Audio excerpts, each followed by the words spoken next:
What's up, YouTube? We're back in the shop again.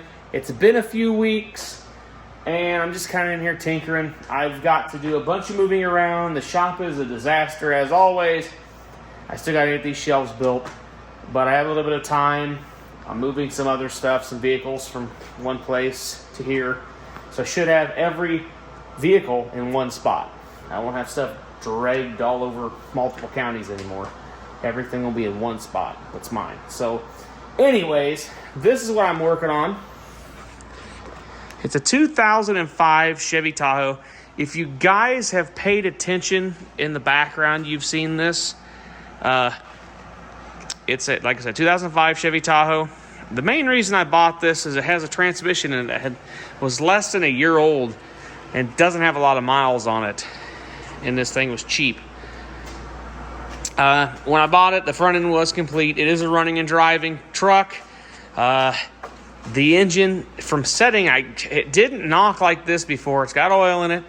And I don't know if it's the lifters are a little sticky, but every time I've started moving around, it's been getting better and better. So I think it might just I might throw some seafoam in it, in the oil, let it run and get good and warm a couple times with the seafoam in it, then drop the oil and put fresh oil in it. I think that might help clean it out a bit. Probably just gummy. Like I said, I robbed some stuff off the front for a friend of mine. He got the front bumper, grill, that headlight bucket. I got parts for it to fix that. She's, like I said, it's a 5.3 Hydro Boost, being 05. It has electric fans, which is pretty sweet. Got a big old dent in the door. It's kind of odd because if you look in here, other than this interior is disgusting, an entire need of a cleaning. As you guys can see, there's no two-wheel drive or auto four-wheel drive. This is a 2-speed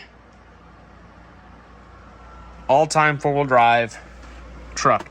It's a BorgWarner T case. I cannot remember the transfer case right off the bat what one it is, but it is BorgWarner. This door panel, it's pretty shaped. This is out of another truck. I fused it because I wanted to make sure all the windows and stuff worked, because this one did not. That was in the truck. It's over there, actually. I'm going to pull the entire interior out. I've actually started. The back door handle was broke. I managed to get the hatch open. Like this door, as you can see, is totally smashed.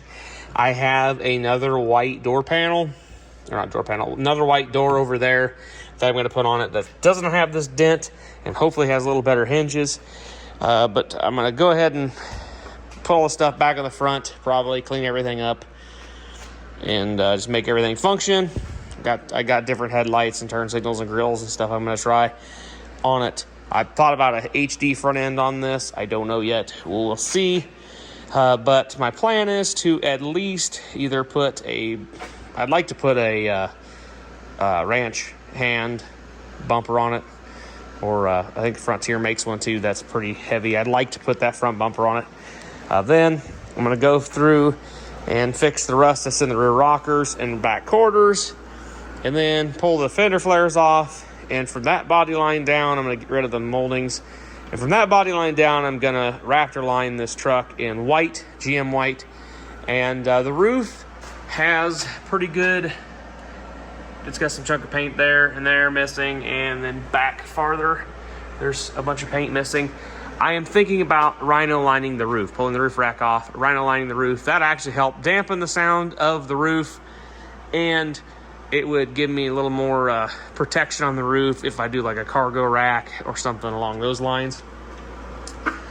But yes, so that's my plan. Fix the rust, bed line it, pull the entire interior out, clean everything out on the inside, get the rear door handle working.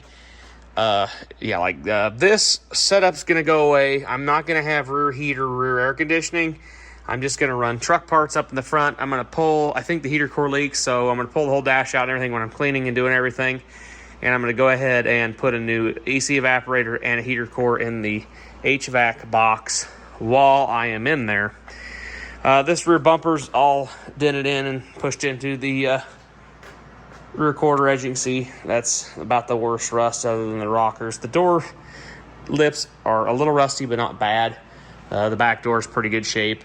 Everything's pretty good shape other than typical lower quarters and rockers. Frame looks pretty good. The axle's still black. Still got black paint on it, so it's not bad. The quarters and rockers, as this truck has spent a lot of its life on gravel, and them are literally full of gravel dust, and the gravel dust gets wet, holds the moisture in, and just rots these things out. So I will be going through, and once everything's out of the interior, this thing's going to get completely washed inside and out. The rockers, the quarters, and then I'm going to go ahead and patch the rust in with some new panels. And there's a couple spots up in here. I'll just go through and patch stuff, and then it'll get bed lined, and we will go on our merry way. Start with the interior. We'll clean up all the plastics, give them a nice scrubbing. Carpets immediately getting thrown in the trash. I'm thinking about going with a rubber mat in this truck.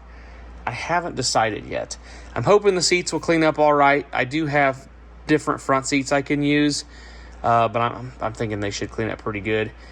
I'll vacuum everything off, pull some stains out of those, and just hit them with some odor ban, because this thing does have a distinct smell to it. And I just like to clean everything up, try to get the stains out of the headliner. It's got pretty ripping, pretty saggy. I'll pull it down and recover it. It does have the rear entertainment. I don't know if it works or not, but it does have the Panasonic rear entertainment. It has got a sunroof and some cobwebs.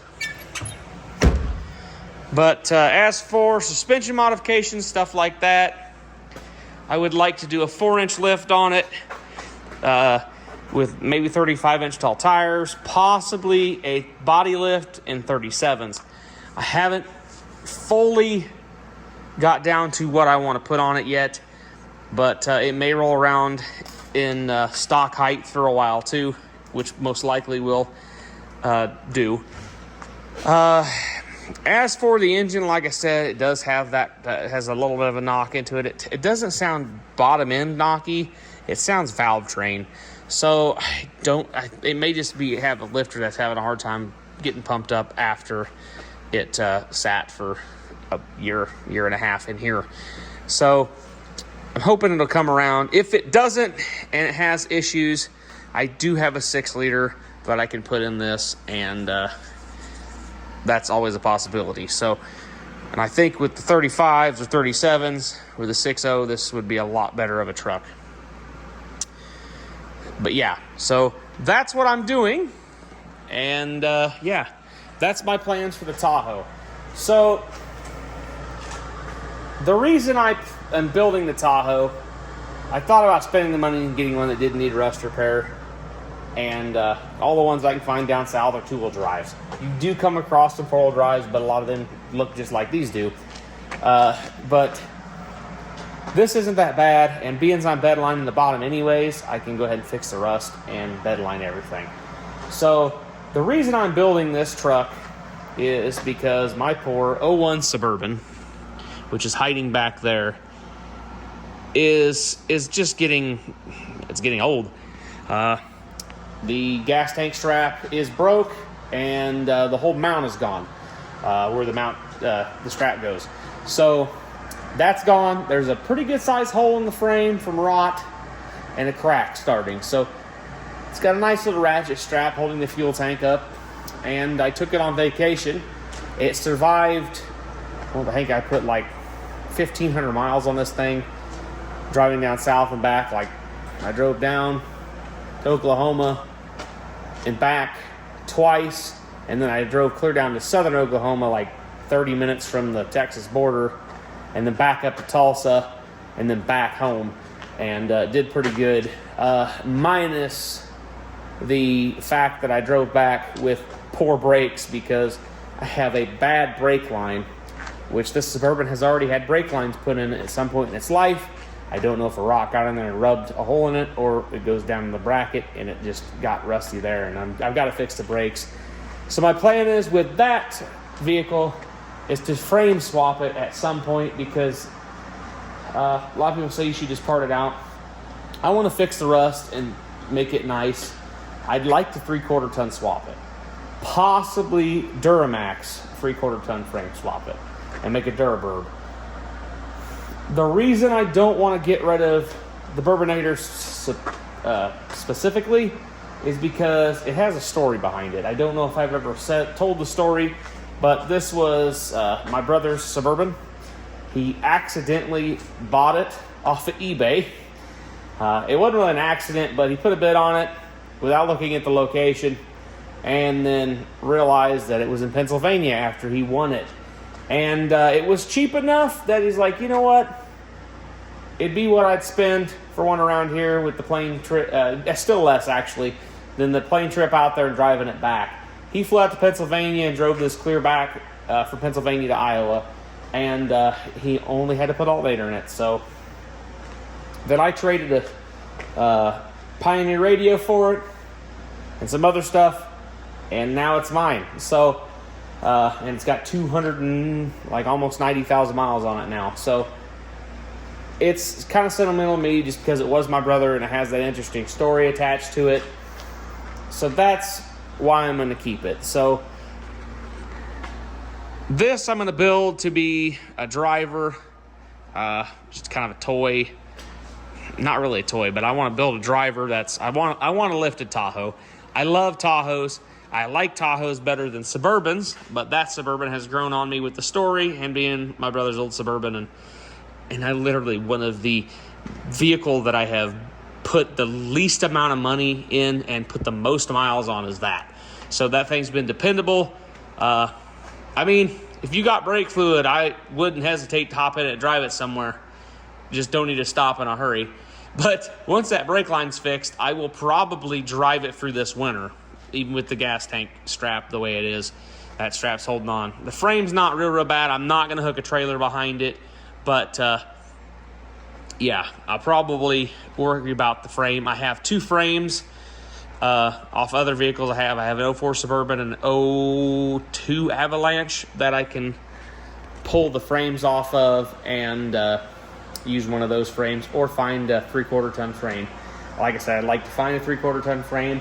There's some body mounts that need to be modified. You need not modified, they just don't have the welded nut certs in them for the body bolts. So you have to put them in that 1500 body to make it fit on a 3/4 ton. But a lot of guys have done Duramax swaps, Denali's. So it's not that hard to put a 1500 body on a 2500 frame. So that's my plan. I would like to get a 2500 frame just to either put the 5.3 4L60 in it and build kind of like a 1500 HD, if you will, Suburban. I think that'd be kind of cool. We'll see. I don't know. But we have this we're going to work on. So we're going to just give this thing some love, and hopefully we can build a nice little ride for it. I'll probably do some more recording when I work on it. I'll probably try to do some time-lapse footage of different stuff of me working on this thing. But I figured I'd just get you guys a video out this week because I haven't been around for 2 or 3 weeks. So I figured I'd shoot a video, get it uploaded just to give you some info on what this is and what were plans for this thing and what's going on with the Suburban. So anyways, guys, we'll catch you guys in the next one. Hope you guys have a good rest of your week.